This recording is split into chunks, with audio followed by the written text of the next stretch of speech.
Dear students, standard intermediate के इस online class में आप लोगों का वेलकम है। आप लोगों का 12th का अंग्रेजी का क्लास है। हम लोग शॉर्ट स्टोरी का दूसरा लेसन एन एस्ट्रोलॉजर टुडे को हम लोग पढ़ रहे थे और आज उसके आगे की कहानी हम लोग पढ़ते हैं कि एक स्ट्रेंजर उस एस्ट्रोलॉजर के सामने, उस ज्योतिष के सामने आया था। उसने उसको चैलेंज किया था कि तुम अपने आप को ज्योतिष कहते हो, तो मेरे पास कुछ सवाल है, उन सवालों का जवाब दो। अगर तुमने मेरे सवालों का सही जवाब दिया तो बात हुई थी कि उसको 8 आना देगा, और अगर मान लो ज्योतिष ने मतलब उसने प्रूफ कर दिया कि ज्योतिष ब्लफिंग कर रहा है, ये फ्रॉड है, 420 ही करता है, तो वो 8 आना देगा। और नहीं फिर एस्ट्रोलॉजर अगर प्रूफ करता है अपने आप को कि वो सच में एस्ट्रोलॉजर है तो उसको 1 रुपये देना पड़ेगा। इसके बाद की कहानी आगे बढ़ती है कि the astrologer sent up a prayer to heaven as the other lit a cheroot. उस एस्ट्रोलॉजर ने अपने मामूल के मुताबिक एक प्रेयर मतलब कुछ पढ़ना शुरू किया। उसने कुछ अपना प्रार्थना किया।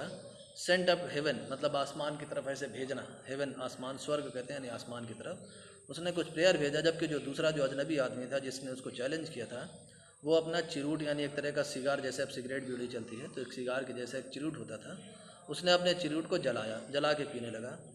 द एस्ट्रोलॉजर काट a glimpse of his face by the match light. जब वो जो अजनबी आदमी था, जब उसने अपने चिरूट को लगाया, माचिस जलाया, तो उस माचिस से जो रोशनी निकली, उस रोशनी में इस एस्ट्रोलॉजर यानी इस ज्योतिष ने उस अजनबी इंसान के चेहरे की एक झलक पा लिया। फेस मतलब चेहरा, ग्लिम्स माने झलक, एक झलक पा लिया, देखा उसके चेहरे को।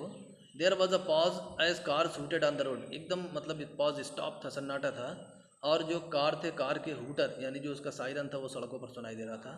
जुटका ड्राइवर सोर एट देयर हॉर्सेस, और जो यानी इक्का चलाने वाले, घोड़े चलाने वाले लोग तो अपने अपने घोड़ों पर सवार होकर वो जा रहे थे। And the babble of the crowd agitated the semi darkness of the park. उस पार्क में जो भी पूरी तरह से नहीं, सेमी हाफ, हाफ यानी अभी आधा अंधेरा था, पूरी तरह से एकदम अंधेरा नहीं छा पाया था। उसमें जो यानी भीड़ के से जो निकलने वाली आवाज़ होती है वो एक एजिटेशन पैदा की हुई थी, मतलब एक चहल पहल थी उसमें, एक उथल पुथल थी। द अदर साइड डाउन, जो दूसरा आदमी था, जो अजनबी आदमी था, वो बैठ गया, और बैठने के बाद सकिंग हिज चिरूट। सकिंग का मतलब चूसना होता है, जैसे आदमी सिगरेट लगा के खींचता है पीने के लिए, तो दूसरे ने जो है वो चिरूट को पीना शुरू किया। पफिंग आउट, और धुआं बाहर निकाल रहा था। पफ आउट मतलब धुएं को बाहर निकालना, धुआं बाहर निकाल रहा था। सैड देयर रथलेसली, बहुत मतलब एकदम परेशान जैसे वहाँ बैठा हुआ था वो, और वो चिरूट पी रहा था, धुआं बाहर निकाल कर उड़ा रहा था। The astrologer felt very uncomfortable. तो ऐसे में उसके सामने एस्ट्रोलॉजर ने अपने आप को बहुत अनकम्फर्टेबल महसूस किया, मतलब जैसे अपने आप को बहुत तकलीफ में, परेशानी में उसने महसूस किया। और उसके बाद कहा, here take your anna back. उसने कहा, ये अपना आना वापस पकड़ो। I am not used to such challenge. उसने कहा, मैं ऐसे चैलेंज का आदी नहीं हूँ, इस तरह का चैलेंज की मुझे आदत नहीं है। It's late for me today. उसने कहा, मुझे देर हो रही है, मतलब जैसे चैलेंज हुआ था कि उसको सच साबित करे अपने आप को कि वो सच में एस्ट्रोलॉजर है, उसको पता है कि अगले पल लोगों की लाइफ में क्या होने वाला है। तो उसने कहा, मैं इस तरह का चैलेंज का आदी नहीं हूँ।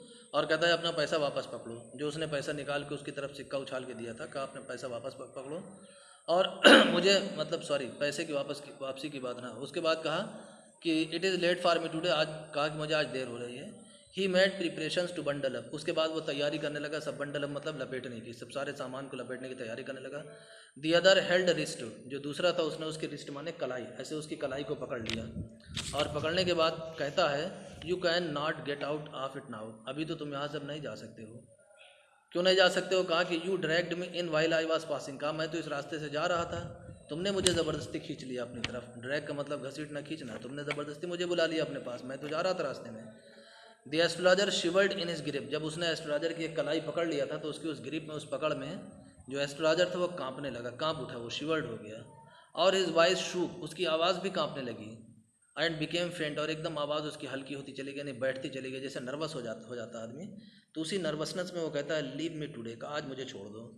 आई will speak to you tomorrow, कल मैं तुम्हें बता दूंगा, जो भी पूछोगे कल मैं तुमसे बात करूंगा, आज छोड़ दो बस। The other thrust his palm, तो दूसरे ने बजाय छोड़ने के कहा कि आपने उस पाम को, हथेली के थ्रस्ट मैंने बताया था, अचानक ऐसे आगे बढ़ाना। ये उसके फेस के पास लाकर कहता है कि चैलेंज इज चैलेंज। बोलता है चैलेंज होता है, तुमने एक्सेप्ट किया है, अब अपने आप को साबित करो कि तुम एस्ट्रोलॉजर हो, मेरे सवालों का सही से जवाब दो। और गो ऑन, बोलता है जारी करो, शुरू करो अपना सब। The astrologer proceeded. एस्ट्रोलॉजर बुरी तरह फंस चुका था, जा नहीं सकता था, जाता तो मार खाता। तो the astrologer proceeded with his throat drawing up. जो एस्ट्रोलॉजर था उसने अपने प्रोसीड माना होता शुरू करना शुरू किया कैसे थ्रोट जो उसका गला था ड्राइंग अप माने सूख रहा था, अपने सूखे गले से, सूखते हुए गले से उसने अपनी बात को शुरू किया। जैसे उसकी आदत थी जिस तरह से बोलता था, तो जो 8-10 चीज़ें उसने रट रखी थी कि हर इंसान के साथ में ये प्रॉब्लम होती है, 10 लोगों को बात बताता, एक उससे डिसएग्री होता लेकिन 9 उसकी बात को मानता था, क्या ऐसा है। वही उसने कहा देयर इज़ अ वुमन, मैं जैसे बोला कि एक औरत है, स्टॉप सेट दिया था, दूसरे ने कहा चुप रहो बस बंद करो ये सब। I don't want all that, उसने कहा मैं ये सब नहीं चाहता हूँ। Shall I succeed in my present search or not, वो पूछता है कि अभी मैं जिस चीज़ को तलाश कर रहा हूँ उसमें मुझे सफलता मिलेगी या नहीं मिलेगी। आंसर दिस एंड गो, बोलता है बस ये बताओ निकल जाओ। Otherwise I will not let you go, और नहीं तो कहा मैं तुम्हें जाने नहीं दूंगा।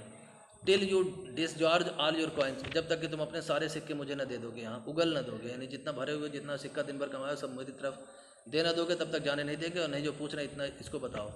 The astrologer muttered a few incantations and replied, उस एस्ट्रोलॉजर ने मटर्ड का मतलब धीरे धीरे बोलना, कुछ मंत्र उसने पढ़े और उसके बाद फिर कहा ऑल राइट, कहा ठीक है, आई विल स्पीक, कहा ठीक है मैं बोलूँगा। But will you give me a rupee, लेकिन कहा उसने क्या तुम मुझे 1 रुपये दोगे। इफ़ वाट आई से इज़ कन्विंसिंग, इस अगर मैं जो कुछ कहूँगा अगर वो तुमको कन्विंस माने यकीन करने वाला, अगर उस पर तुमको यकीन आया विश्वास आया तो मुझे 1 रुपये दोगे कि नहीं दोगे। अगर नहीं दोगे तो बोलता है otherwise I will not open my mouth, नहीं तो मैं अपना मुँह ही नहीं खोलूँगा। और you may do what you like, और जो तुम्हारे समझ में आए तुम कर लो। उसने कहा कि जो तुम्हारे समझ में आए कर लो, लेकिन जब तक तुम अगर 1 रुपये देने का वादा नहीं करोगे मैं अपना मुँह नहीं खोलूँगा। After a good deal of haggling माने मोल भाव, काफ़ी देर तक के मतलब तय तमाम करने के बाद, मोल भाव करने के बाद, द अदर एग्रीड, दूसरा तैयार हो गया। द एस्ट्रोलॉजर सेड, एस्ट्रोलॉजर ने फिर शुरू किया, कहता है you are left for dead, कहता है तुमको जो है मरा हुआ समझकर मरने के लिए छोड़ दिया गया था। एम आई राइट, बोलता है मैं सही हूँ। उसके मुंह से निकलता है आ, बोलता है टेल मी मोर, और बताओ, मतलब एकदम सही बात ही तो है, इसको कैसे पता कि मुझे मारा गया था। बोलता है knife has passed through you once, said the astrologer, astrologer ने कहा कि एक बार तुम्हारे चाकू लग गई थी, तुम्हारे अंदर चाकू घुस गई थी। गुड फेलो, बोलता है कि यार बड़े अच्छे आदमी हो यार तुम तो, बहुत बढ़िया। वो जो स्ट्रेंजर था वो एकदम चकित रह जाता है कि ये तो महात्मा है, वाकई में महाराज है, हम तो इसको 420 धोखेबाज समझ रहे थे। और ही बेयर्ड हिज चेस्ट, वो स्ट्रेंजर जो अजनबी आदमी था वो अपना सीना खोलता है दिखाने के लिए वो जो चाकू पास हुई थी, जो चाकू के चोट के निशान थी, तो show the scar, scar means चोट का निशान, उस चोट के निशान को, घाव को दिखाने के लिए वो अपना सीना खोलता है। व्हाट एल्स, का और बताओ। फिर बोलता है कि then you are pushed into a well, उसके बाद कहा कि बाद में फिर तुमको फेंक दिया गया, नियर बाई पास के कुएं में तुम्हें डाल दिया गया। इन द फील्ड, खेत में, मैंने मैदान में, खेत में कहीं एक कुआं था, वहीं पास के कुएं में तुमको फेंक दिया गया। You are left for dead, वहाँ तुमको मरने के लिए छोड़ दिया गया कि मर जाओ किसी में। और तो इस पर एस्ट्रोलॉजर को अजनबी बताता है, स्ट्रेंजर बताता है कि I should have been dead, उसने कहा अरे मैं तो मर गया होता। If some passers by had not chanced to peep into the well, अगर कुछ राहगीरों ने उस कुएं में इत्तेफाकन न झांक के देखा होता तो कहा तब तो मैं मर गया होता, किसी को पता ही नहीं चलता कुएं में मुझको फेंका गया है। और एक्सक्लेम्ड दिया, दूसरे आदमी ने बड़े दुख के साथ कहा, ओवरवेल्म्ड बाई एंथुसियाज्म, और उसके बाद जो है बहुत मतलब भावुक हो गया, बोलता है when shall I get at him, वो मुझे मिलेगा कब। तो he asked to clinching his fist, clinch माने ये बंद करना, इसे अपने मुट्ठी को बंद करते हुए बोलता है कि मुझे मिलेगा कब वो। क्यों मिलेगा, पता ही है क्यों ढूंढ रहा है, क्यों मिलेगा, मिलेगा तो बदला लेगा, किससे, जिस आदमी ने उसको मारकर उस कुएं में फेंका था। तो अब हम लोग यहीं तक इसको पढ़ते हैं, उसके बाद इसकी आगे की कहानी अब कल हम लोग पढ़ेंगे।